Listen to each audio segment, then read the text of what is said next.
प्रेम से बोलिए जय माता दी। दोस्तों, क्या आपने कभी सोचा है कि कुछ लोग अचानक से फर्श से अर्श पर कैसे पहुंच जाते हैं? वहीं कुछ लोग दिन रात कोल्हू के बैल की तरह मेहनत करने के बाद भी कर्जे की दलदल में धंसते चले जाते हैं, बीमारियों से घिरे रहते हैं या हमेशा दुश्मनों की साजिशों का शिकार होते रहते हैं। मैं आपको एक कड़वा सच बताता हूं। कई बार हमारी मेहनत में कोई कमी नहीं होती, बल्कि हमारे आसपास की नकारात्मक ऊर्जा और ग्रहों की उल्टी चाल हमारे हर रास्ते को बांध देती है। लेकिन आपको निराश होने की बिल्कुल भी जरूरत नहीं है। इस बार की नवरात्रि कोई साधारण नवरात्रि नहीं है। ये बेहद दुर्लभ और तंत्रोक्त शक्तियों से भरी हुई है, क्योंकि मैया रानी इस बार पालकी पर सवार होकर सीधे हम भक्तों के बीच धरती लोक पर पधार रही हैं। मेरा खुद का ये अनुभव रहा है और शास्त्रों का भी यही मत है कि जब जब माँ पालकी पर आती हैं तो वो अपने साथ अपार खुशियाँ और चमत्कार लेकर आती हैं। वो कर्जवानों के इतने बड़े से बड़े कर्जे ऐसे मिटा देती हैं जैसे वो कभी थे ही नहीं। अगर आप अपने जीवन में किसी शत्रु से बहुत ज्यादा परेशान हो चुके हैं, या फिर आप अपने अंदर एक ऐसा गजब का सम्मोहन और आकर्षण पैदा करना चाहते हैं कि हर कोई आपकी बात माने, तो आज जो रहस्य मैं आपको बताने जा रहा हूं उसे बिल्कुल गांठ बांध कर रख लीजिए। आज के इस वीडियो में मैं आपको दर दर भटकने से बचाने वाले कुछ ऐसे अचूक और प्रमाणित प्रयोग बताऊंगा जो शायद ही आपको कहीं और जानने को मिले। तो बिना वीडियो को स्किप किए पूरे ध्यान से मेरी बातों को सुनिएगा। अगर आपने अभी तक कमेंट में जय माता दी नहीं लिखा है तो सच्चे मन से एक बार कमेंट में जय माता दी जरूर लिख दें। दोस्तों, आपने मधुमक्खी का छत्ता तो देखा ही होगा, लेकिन क्या आप जानते हैं कि तंत्र शास्त्र में ये कितनी दुर्लभ और चमत्कारी वस्तु मानी गई है? वैसे तो मधुमक्खी को साक्षात देवी माँ की सेविका और माँ दुर्गा के भ्रामरी रूप का अंश माना जाता है। आपने देखा होगा कि जब बच्चा बहुत छोटा होता है तो घर के बड़े बुजुर्ग उसे शहद चटाते हैं। ऐसा सिर्फ इसलिए नहीं होता कि शहद मीठा है, बल्कि आयुर्वेद और तंत्र शास्त्र दोनों कहते हैं कि शहद न चटाने से बच्चा आगे चलकर बहुत गुस्सैल प्रवृत्ति का हो सकता है। शहद उसे बुरी बलाओं से बचाता है, उसकी बुद्धि को प्रखर करता है और जीवन में तरक्की के रास्ते खोलता है। शहद तो रोगों की अचूक दवा है ही, लेकिन आज मैं शहद नहीं बल्कि उस मधुमक्खी के छत्ते के वो असाध्य और गुप्त प्रयोग आपसे साझा करूंगा, जिन्हें अगर आपने इस नवरात्रि के सिद्ध समय में कर लिया तो आपको अपनी समस्याओं के लिए किसी तांत्रिक या बाबा के पास जाने की जरूरत नहीं पड़ेगी।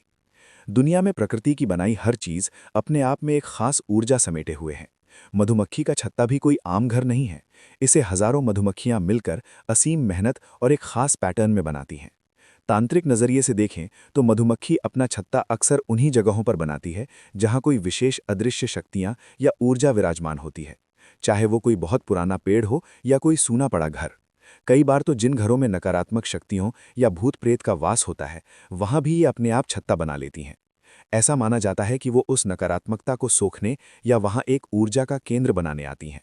जिस तरह कोयले की खान के घने अंधेरे और दबाव में एक बेशकीमती हीरा जन्म लेता है, ठीक उसी तरह इन छत्तों के अंदर जो खास प्रकार का मोम तैयार होता है, वो भयंकर से भयंकर तांत्रिक शक्तियों को अपने अंदर समेटे रहता है। मैंने अपने जीवन में कई ऐसे लोगों को देखा है जिनका दिमाग हमेशा अशांत रहता है, रात रात भर नींद नहीं आती, मन में अनजाने डर बैठे रहते हैं, या ऐसा लगता है जैसे किसी ने घर पर कुछ कर करा दिया हो। अगर आपके साथ भी ऐसा है तो आपको कहीं भटकने की जरूरत नहीं है। आपको बस कहीं से थोड़ा सा मधुमक्खी के छत्ते का असली मोम प्राप्त करना है। ये मोम बहुत आसानी से जलता है। आपको बस इस मोम में रुई की एक छोटी सी बत्ती लगाकर उसका दीपक माँ दुर्गा की तस्वीर या मूर्ति के सामने जला देना है। अगर आप रोजाना उस दीपक की लौ पर ध्यान लगाते हैं, यानी त्राटक करते हैं, तो मेरा यकीन मानिए, मात्र 11 दिनों के अंदर कैसी भी नकारात्मक ऊर्जा हो, कोई नज़र दोष हो या डिप्रेशन हो, वो दुम दबाकर ऐसे भागेगा कि पलटकर कभी आपकी जिंदगी में वापस नहीं आएगा। और अगर घर के सभी सदस्य हमेशा बीमार रहते हैं, चिड़चिड़े रहते हैं, आपस में बेवजह क्लेश होता है, तो नवरात्रि के किसी भी दिन इस मधुमक्खी के छत्ते के एक छोटे से टुकड़े को अपने घर के बिल्कुल बीचों बीच यानी ब्रह्म स्थान में मिट्टी में एक छोटा सा गड्ढा खोदकर दबा दें। मैं आपको दावे के साथ कह सकता हूं कि इसके बाद आपके घर पर दुनिया का कोई भी तांत्रिक काला जादू या टोना टोटका नहीं कर पाएगा। आपका घर पूरी तरह से कीलित हो जाएगा। कई बार लोगों को इतना ज्यादा तनाव और डिप्रेशन होता है कि वो खाना पीना तक छोड़ देते हैं। ऐसे में सिर्फ एक बार अपने सोने वाले कमरे में इस मोम का दीपक जलाकर बैठिए। आपको इतनी गहरी मानसिक शांति और सुकून का एहसास होगा कि लगेगा जैसे सिर से मन का कोई बहुत भारी बोझ अचानक उतर गया हो। आप इस दिव्य प्रतिध्वनि के माध्यम से जो भी सुन रहे हैं वो सिर्फ किताबी बातें नहीं हैं, बल्कि आजमाए हुए सत्य हैं। अगर आपकी कोई ऐसी मनोकामना है जो सालों से अटकी पड़ी है, आपने सब कुछ करके देख लिया लेकिन बात नहीं बन रही, तो इस नवरात्रि एक बहुत ही सरल प्रयोग करें। एक साफ सुथरा पीपल का पत्ता लें, मधुमक्खी के छत्ते के थोड़े से मोम में असली सिंदूर मिलाएं और उससे उस पीपल के पत्ते पर अपनी वो मनोकामना लिख दें। इसके बाद उस पत्ते को ले जाकर किसी बहती हुई नदी या साफ जलधारा में प्रवाहित कर दें। ये क्रम अगर आप लगातार 11 दिन तक निभा लें तो ब्रह्मांड की कोई ताकत आपकी उस इच्छा को पूरी होने से नहीं रोक सकती। सबसे अच्छी बात इन प्रयोगों की ये है कि इनमें आपको किसी बहुत लंबे चौड़े मंत्र जाप या कठिन साधना की जरूरत नहीं है। ये मोम अपने आप में ही सिद्ध होता है। अब बात करते हैं धन की, क्योंकि आज के समय में बिना धन के जीवन का पहिया चलाना नामुमकिन सा हो गया है। अगर कर्जे ने आपकी कमर तोड़ दी है, पैसा आता है लेकिन टिकता नहीं, या धन आने के सारे रास्ते बंद हो गए हैं, तो इस मोम का एक छोटा सा टुकड़ा लें। इसे एक लाल रंग के साफ कपड़े में बांधें और अपनी तिजोरी या जहां भी आप पैसे और जेवर रखते हैं वहां रख दें। आप चाहें तो अपने घर में रखे सोने चांदी के आभूषणों पर थोड़ा थोड़ा सा ये मोम लगा दें। ऐसा करने से उस मोम की आकर्षण शक्ति आपके धन और आभूषणों में वृद्धि करने लगती है। अगर आप इसे अपने कुछ पैसों पर लगाकर तिजोरी में रखते हैं तो 10 दिशाओं से धन आने के नए रास्ते खुलने लगते हैं। जो ब्लॉकेज आपकी आर्थिक तरक्की को रोके हुए थे वो टूट जाते हैं। अगर जीवन में कोई ऐसा शत्रु पैदा हो गया है जो आपको चैन से जीने नहीं दे रहा, बात बात पर आपको नीचा दिखाता है या आपके काम बिगाड़ता है, तो ऐसे शत्रु की शांति के लिए भी ये छत्ता एक अमोघ अस्त्र है। आपको बस इस मोम में थोड़ी सी पिसी हुई काली हल्दी मिलानी है। फिर किसी पीपल के पेड़ के पास जाकर उस पेड़ की जड़ में या उसके तने पर इस मोम से एक मंत्र लिखना है। ओम यहाँ शत्रु का नाम लिखें, नाशाय क्रीं ओंग भट। ध्यान रहे, ये प्रयोग तभी करें जब कोई सच में आपको बहुत ज्यादा पीड़ा दे रहा हो। किसी भी बेकसूर इंसान को बेवजह परेशान करने के लिए अपनी शक्तियों और इन उपायों का गलत इस्तेमाल बिल्कुल मत कीजिएगा, वरना इसका उल्टा असर भी आप पर हो सकता है। भावना यही रखें कि वो व्यक्ति आपके रास्ते से हट जाए और आपको परेशान करना छोड़ दे। इसी मोम से प्रचंड वशीकरण भी होता है। कई बार पति पत्नी के रिश्ते इतने खराब हो जाते हैं कि कोई किसी की बात सुनने को राजी नहीं होता, या फिर पति किसी और के चक्कर में पड़कर घर परिवार को भूल जाता है। ऐसे में जिस व्यक्ति को आप अपने अनुकूल करना चाहते हैं उसके माथे पर यानी थर्ड आई चक्र पर इस मोम से तिलक कर दें। तिलक करते समय मन ही मन सम्मोहन के सबसे शक्तिशाली बीज मंत्र क्लीं का लगातार जाप करते रहें। भगवान श्री कृष्ण भी इसी बीज मंत्र से पूरे ब्रह्मांड को सम्मोहित करते थे।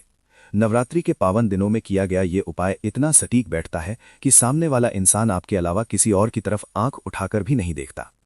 दोस्तों, नवरात्रि का समय दरअसल पूरे वातावरण के चैतन्य होने का समय होता है। इस समय प्रकृति का कण कण, हर पेड़ पौधा जागृत अवस्था में होता है। हमारे शास्त्रों और पुराणों में पेड़ पौधों को देवताओं का स्वरूप माना गया है। माता बहनें वट सावित्री में बरगद को पूजती हैं, तुलसी को मां का दर्जा प्राप्त है। ऐसा इसलिए क्योंकि इनमें देवी देवताओं के अंश बसते हैं। अगर आप नवरात्रि की किसी भी रात में, खासकर 12 बजे के बाद जब शक्तियां चरम पर होती हैं, कुछ विशेष पौधों की जड़ें अपने घर में ले आएं तो आपकी तत्काल गरीबी मिट सकती है। सबसे पहला चमत्कारी पौधा है सहदेवी। ये पौधा दैहिक, दैविक और भौतिक हर प्रकार के कष्टों को सोखने की ताकत रखता है। इसे सभी वनस्पतियों की देवी कहा जाता है। ये आपको गांव के खलिहानों में, नदियों के किनारे या बंजर जमीनों पर अपने आप उगा हुआ मिल जाएगा। अगर आप इस पौधे को जड़ सहित लाकर अपने घर में तुलसी जी के पौधे के पास गमले में लगा लें तो घर में साक्षात माता दुर्गा की ऊर्जा का वास हो जाता है। अगर किसी को नींद नहीं आती तो इसकी जड़ को तकिए के नीचे रखकर सोएं, ऐसी गहरी नींद आएगी जैसी बचपन में आती थी। अगर आप सभाओं में जाते हैं, प्रवचन करते हैं या चाहते हैं कि लोग आपकी बातों के दीवाने हो जाएं, तो सहदेवी की जड़ का तिलक माथे पर लगाकर जाएं। अगर आप इसे सिद्ध करके लाल कपड़े में बांधकर अपनी तिजोरी में रख देते हैं तो कंगाल घर भी धन दौलत से भर जाता है। दूसरा पौधा है विष्णुकांता, जिसे अपराजिता भी कहते हैं। इसके नाम में ही इसका गुण छिपा है, जो कभी पराजित ना हो। कहा जाता है कि सृष्टि के निर्माण के समय ब्रह्मा जी ने सबसे पहले इसी पौधे की रचना की थी और भगवान विष्णु का इस पर वास है। अगर आपके शत्रु ज्यादा हैं या कोई तंत्र बाधा है तो इस पौधे की जड़ को पास रखने से शत्रुओं की विद्या उन्हीं पर पलट जाती है। ये पौधा माता लक्ष्मी को बहुत प्रिय है। अगर आप नवरात्रि के 5वें दिन माता स्कंद माता को सफेद अपराजिता के फूल चढ़ाते हैं तो माता रानी आपसे प्रसन्न होकर आपके जीवन की हर सुख सुविधा और हर मनोकामना को पूरा कर देती है। इसी तरह चमेली की जड़ में श्री हनुमान जी महाराज की दैवीय शक्ति होती है। इसे चांदी के तावीज में भरकर पहनने से इंसान हमेशा निरोग रहता है और रिद्धि सिद्धि की प्राप्ति होती है। एक और पौधा होता है लटजीरा, जिसे अपामार्ग या चिड़चिड़ा भी कहते हैं। इसके बीज उल्टे होते हैं। अगर आप वशीकरण की शक्ति चाहते हैं और नवग्रहों की पीड़ा से मुक्ति चाहते हैं तो नवरात्रि की 10वीं तिथि को इसकी जड़ को धारण करें। ये बंद किस्मत के ताले खोलने की चाबी है। और बरगद की जटाओं के बारे में तो क्या ही कहना, ये तो भगवान शिव का साक्षात रूप है। नवरात्रि में बरगद की जटा को धारण करने से पितृदोष शांत होते हैं और आध्यात्मिक तरक्की के द्वार खुलते हैं। अगर आपके घर के आसपास बच का पौधा है तो समझ लीजिए आपके आसपास कोई तांत्रिक क्रिया असर नहीं कर सकती। बच की जड़ में एक खास तरह की महक होती है और इसमें साक्षात काल भैरव का वास माना जाता है। इसे अगर आप दूर्वा घास की जड़ के साथ मिलाकर चांदी के तावीज में धारण कर लें तो मृत्यु का योग भी टल सकता है। इन पौधों को लाने का एक नियम होता है। आप यूं ही जाकर इन्हें उखाड़ नहीं सकते। आपको सूर्योदय से पहले या रात के समय जाना है। पौधे के पास जाकर थोड़े से अक्षत और जल चढ़ाकर हाथ जोड़कर प्रार्थना करनी है कि हे औषधि महाराज, हे वनस्पति देव, मैं अपनी गरीबी दूर करने, अपने घर में सुख शांति और आध्यात्मिक उन्नति के लिए आपको अपने साथ ले जाने आया हूँ। कृपया अपनी पूर्ण शक्तियों के साथ मेरे साथ चलिए और मेरे कष्टों का निवारण कीजिए। ये प्रार्थना करने के बाद ही जड़ सहित पौधे को निकालें। दोस्तों, मैं दिव्य प्रतिध्वनि के माध्यम से हमेशा यही प्रयास करता हूं कि आप तक हमारे प्राचीन शास्त्रों का वो दुर्लभ और सही ज्ञान पहुंचे जो आपके जीवन के अंधेरे को दूर कर सके। जब आप लोग जीवन में तरक्की करते